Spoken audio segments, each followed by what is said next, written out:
Good evening. I hope you've had a fruitful day. I do not say happy, though I hope it has been happy.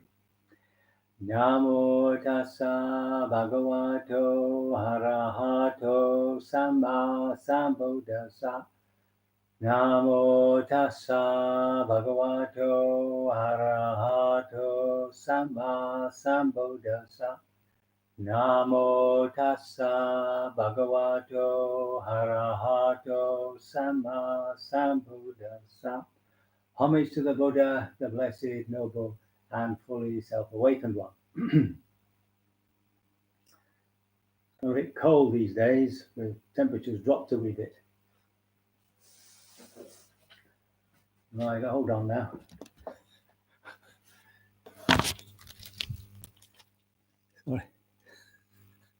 Sorry for that, I forgot my little gadget.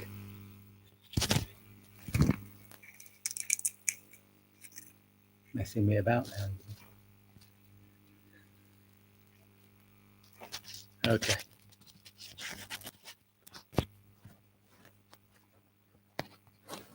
I'll get it right one of these days, no doubt about that. Just to say something about this observer position within ourselves, a couple of questions come up. Remember that so long as there's a sense of the observer, there are two consciousnesses, one following the other very rapidly, so rapidly that we get the impression that the observer is constant, even though what it's looking at is steady. But that sense of the self, the observer, is a consciousness. It's the feel of awareness on that screen of consciousness. Now, as your concentration goes, driven by interest to see things as they really are, of course, that stops. And there's that absorption where the sense of self disappears. There's just the awareness and the object that you're observing. You can call that pure vipassana. It's the same absorption, you might say, when you watch a DVD, but because it's a completely different purpose, it doesn't lead to awakening.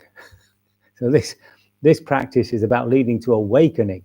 So you have to enter into absorption with that interest.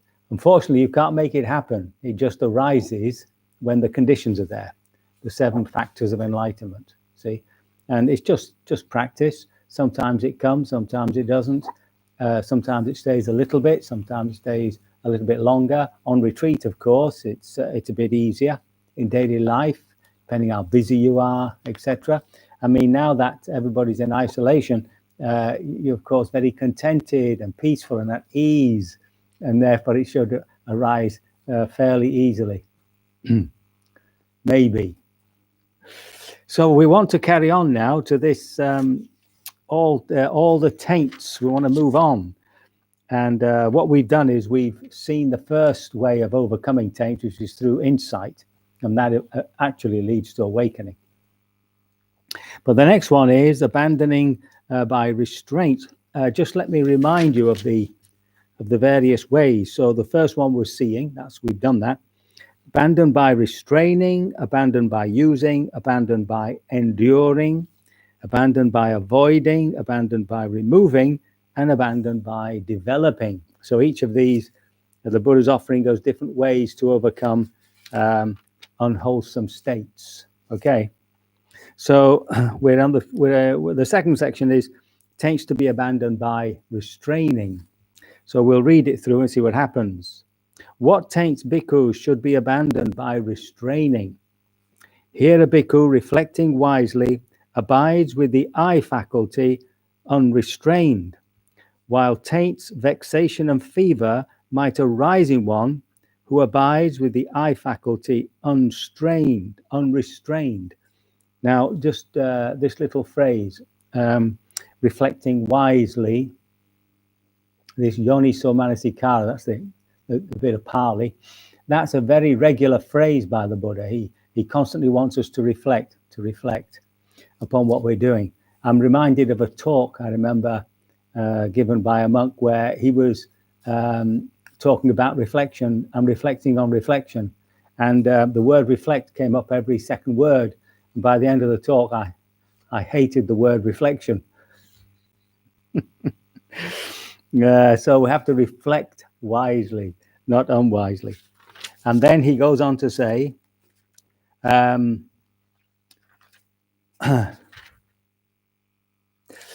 are no taints, vexation, or fever in one who abides with the eye faculty restrained.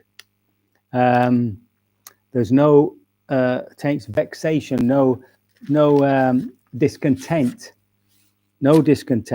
and no fever over wanting something in somebody who abides like that. And then, of course, he goes through the other ones: the ear faculty restrained, the nose faculty restrained, etc., etc. Now, if we just go back to the eye restraint, we're a very visual society. If we think of our grandparents, they would have had the radio. There wouldn't have been much to excite the eye, no screens. And their sense of hearing, I think, would have been better than ours, because just from the sound of a voice on a radio, you'd have to, you'd be able to tell what sort of person that was. The voice is telling you a lot about the person. I got a feeling that we've lost all that because we've become so visual. And the sounds, we're not, when we go out in nature, we often into views and scenes and panoramas, but not so much the sounds of nature. And that's something that the Buddha's talking about. Restraint, of course, it's basically looking at what we're looking at. So remember, every time you look at something, that's an act of intention. An act of attention is an act of intention. Whether we're aware of that or not, there's a moment when we intend. Normally, we don't notice these things because they're habitual. It's only when you're forced to look at something that you don't want to look at that you might recognize that a decision has to be made. So within any act of seeing, smelling, touching, anything like that, there's always a moment of impulsion. There's always a moment of a decision and a actualization, the will. And that's conditioning. That's conditioning.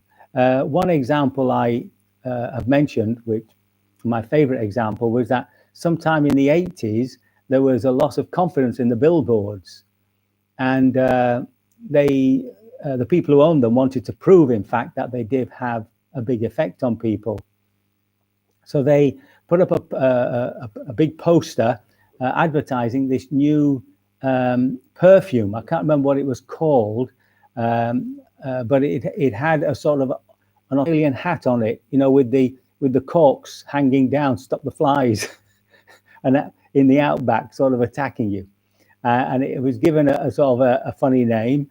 And what happened was, of course, there was a huge demand for this new perfume, and they proved that they had an effect. So just consider you're on a bus, and you're just looking around. You're not really being fully aware, and your eye wanders outside the window, or you're constantly looking out of the window, and your eye hits this perfume, and you think, well, I've got to have that. And it's just part of that conditioning.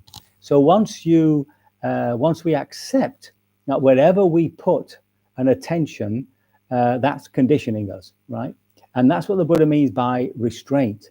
So when people go on retreat, especially a Mahasi retreat, the idea is to restrain your senses. So we stop talking to each other so that we can hear the inner dialogue more clearly.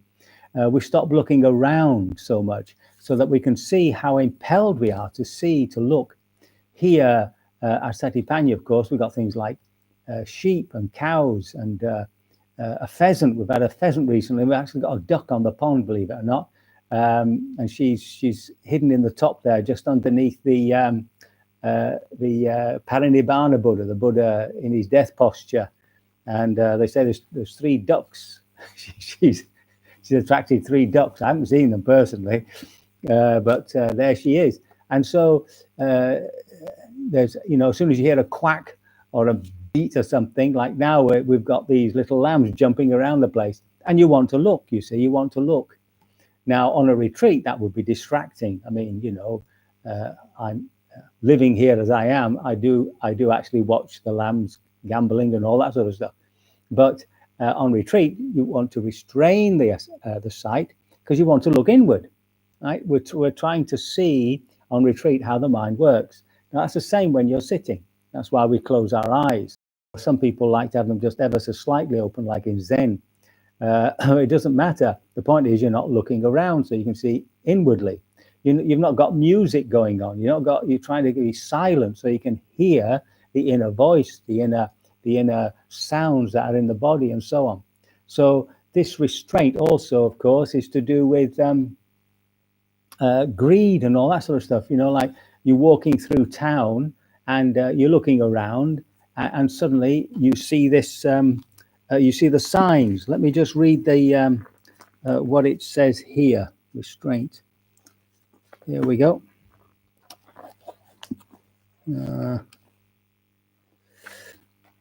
Got too many bits of paper in the thing. Here we go.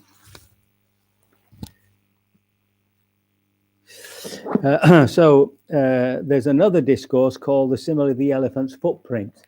This is basically the opening metaphor where the elephant is, has the largest footprint of all animals, and so the Buddha is the greatest of all animals. He's often shown as he's often represented as an elephant or a cock or something, which is the head of that particular type of animal. Anyway, this is what he says. This is a bit more detailed about seeing. On seeing form with the eye, he does not grasp at its sign and features. So a sign would be the distinctive qualities, and the features would be the other bits that come up when you look a bit more closely. So an obvious case is walking through town, seeing a coffee shop. Now, you see it, and of course, that's the sign. Whatever it is, there's a sign of the thing, whether it's Nero's or whatever.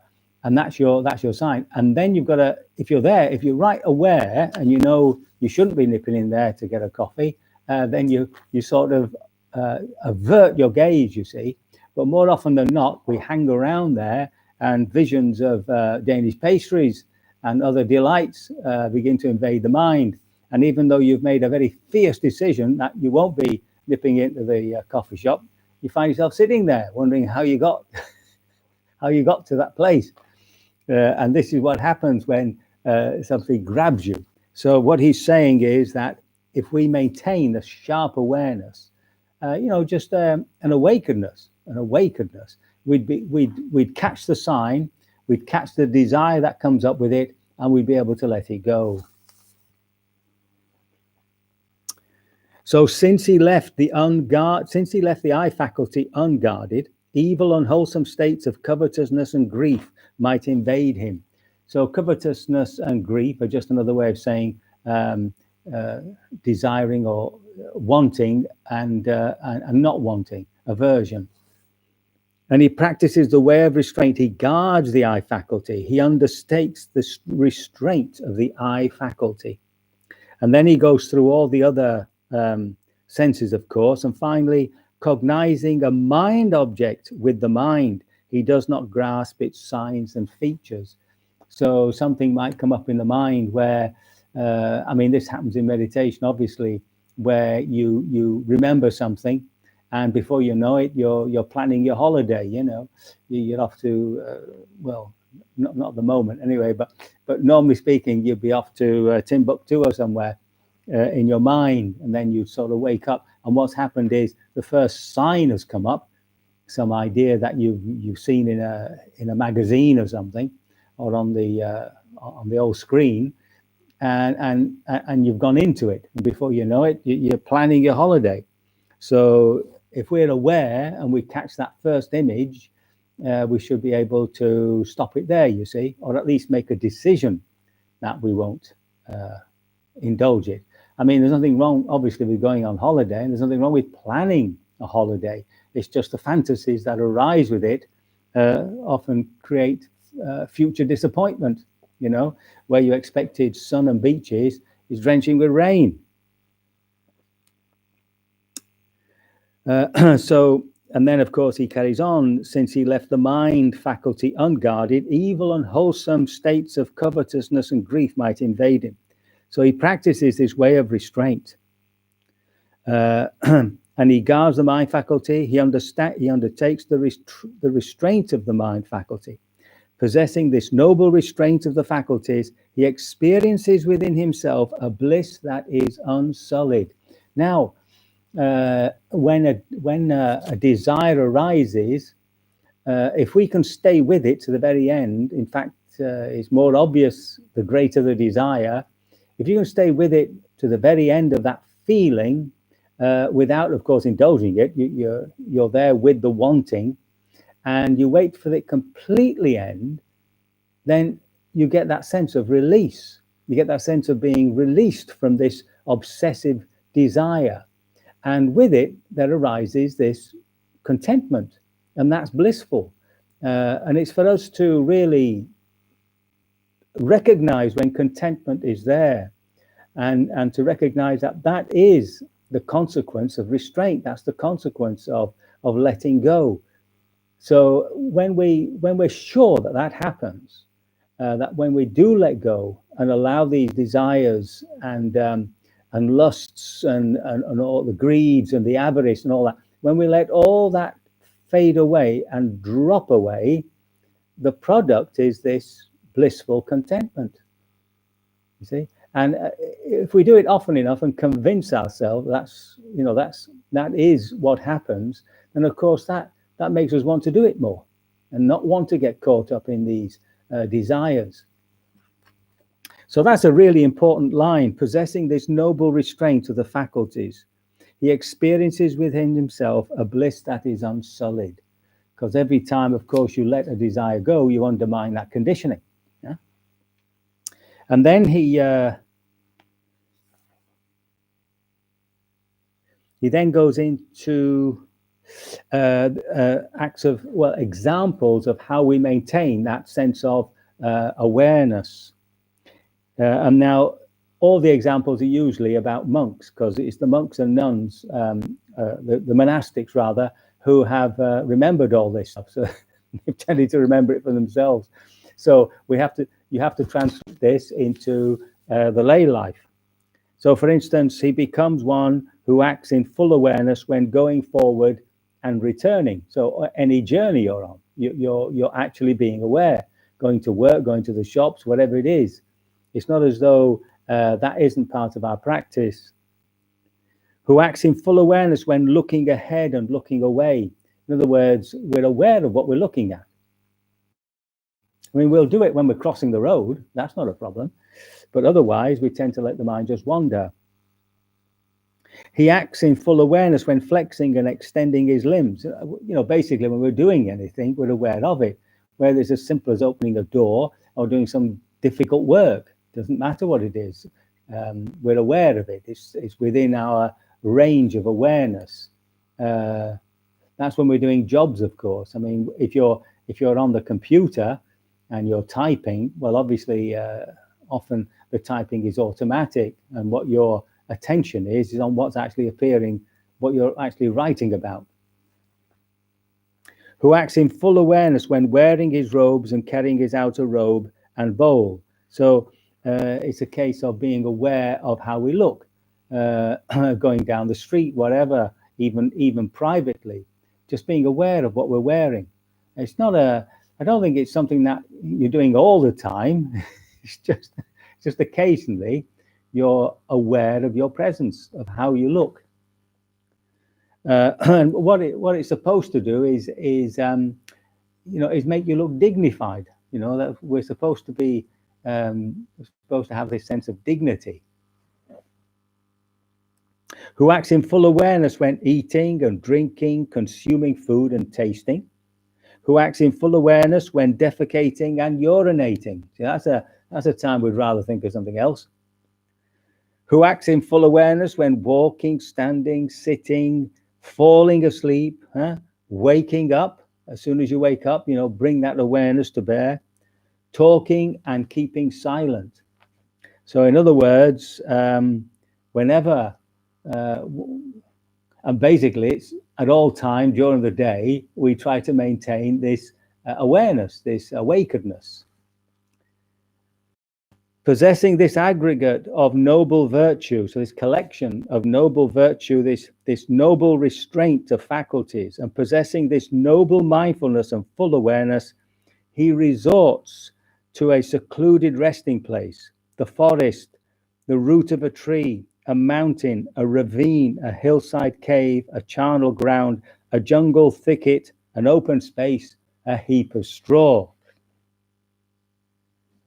And this, of course, leads us to the benefits of what we're actually experiencing now, which is isolation. But you know, in the spiritual life, we call it seclusion. So for us, this is a real opportunity to find times when we just sit in silence. You don't particularly have to practice vipassana. You could be doing metta. You could just be sitting aware of being aware, you know, in a chair and just resting in the present moment. That's enough. That also has an effect on us. Instead of always trying to do something, more being than doing. So this is what the Buddha is asking us to do, to restrain the senses so that we're not always chasing our desires, to stay with a desire if we can until it completely evaporates, and to experience the bliss of contentment, and to do it all the time, to try and be awake all the time. I mean, that's a bit of a task, but you know, that's where we're heading. We're heading for a complete moment-to-moment awareness, and then whenever we are, wherever we are, sitting on a bus, waiting for somebody in a waiting room, at home, there are these lovely moments of stillness, where we've gone to the forest, to the jungle thicket, an open space, a heap of straw. So that gives us some idea of using restraint to guard our senses and to maintain mindfulness. So I can only hope my words have been of some assistance and that I've not created too much confusion. And I think it's time now for us to practice.